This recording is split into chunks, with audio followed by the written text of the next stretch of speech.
I'm Robin Lee, your host for Coffee With. You are watching a series of 7 videos with Sarah Sproule, an Indigenous woman in Ontario, Canada.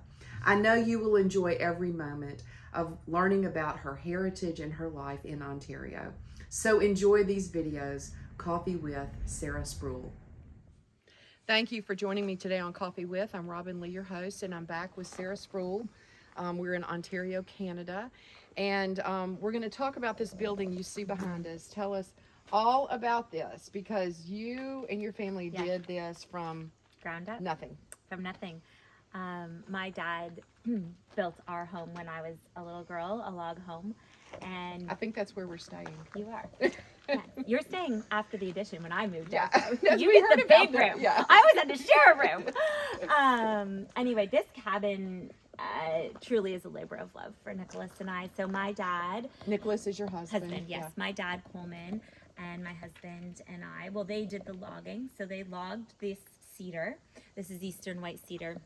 And it was harvested on property that was traditional land grant given to my great grandparents to come over from Europe. And what they did is they gave 100-acre parcels of land, but you had to build something and farm within X amount of time. It was not easy land to live on, but my parents still have their residence now in the cabin they live in instead of their home. They live in a small cabin. That's what they choose to do on this 100-acre parcel of land. They now have, I think it's 300 acres there.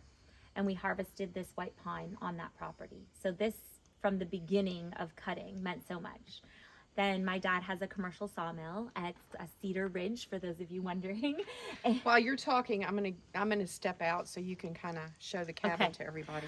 And the Cedar Ridge is what we milled this on, and it took us a whole year of milling and then drying. It dried for 2 years.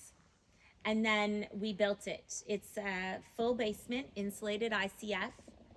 We had some help with that. My dad hurt his back, so he couldn't actually help us with much of the building. My uncle Dan came a little bit, and we hired a couple people. But for the most part, it was Nicholas and I building this cabin together. And this is what we use for a huge part of our business. So I teach in it sometimes for homeschooled groups. Our clients come stay here, and then we also rent it out separately.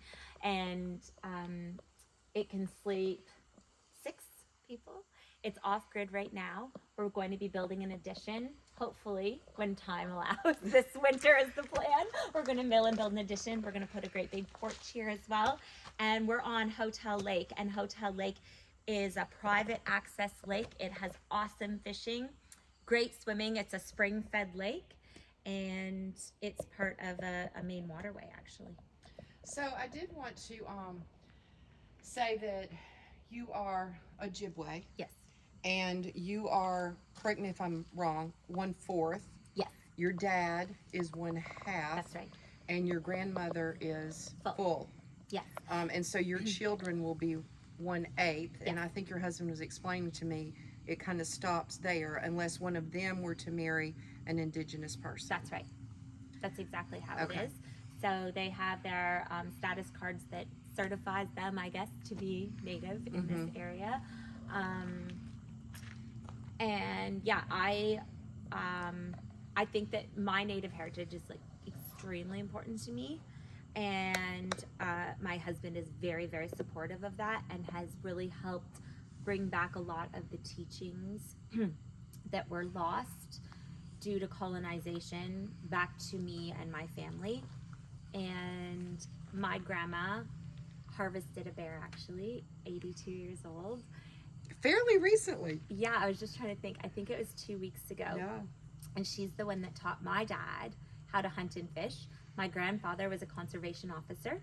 He has since passed away, but he was also very much in the bush. And then my dad passed it on to my grandma, and I actually don't remember not hunting or trapping.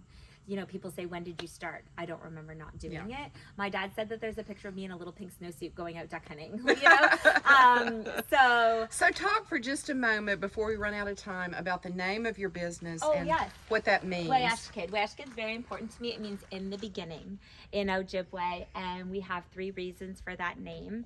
One, the furs, and because it was initially based on our fur business.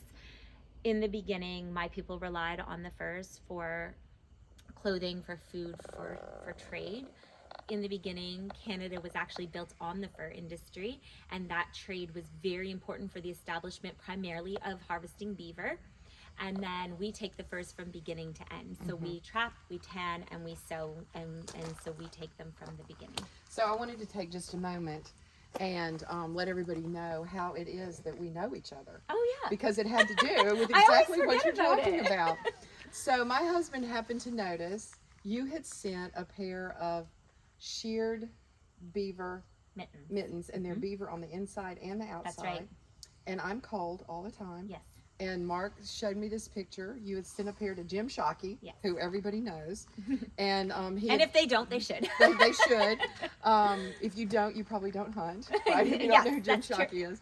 And he posted them on his Facebook page, and Mark showed it to me. And this has been a couple of years ago. I think it was 3 years ago. Yeah. And I said, oh, I have to message her right now because she's going to be busy because everybody follows Jim Shockey. And I did. Yeah. And you were busy We after were. doing that. And then not long after that, you posted this beautiful fox headband. Yes. And you had this whole big choice, and I wanted one in every. I know you did. It was a hard decision. It was a hard decision. And then you posted this muff that you made, and so I would want one of everything that you make, really. So, Yes. and you do the trapping, and it's the whole package. So Yeah. we're over time. We're going to Okay. wrap this up, but we'll be back for more episodes. That's awesome. Thank you, Sarah. You're welcome.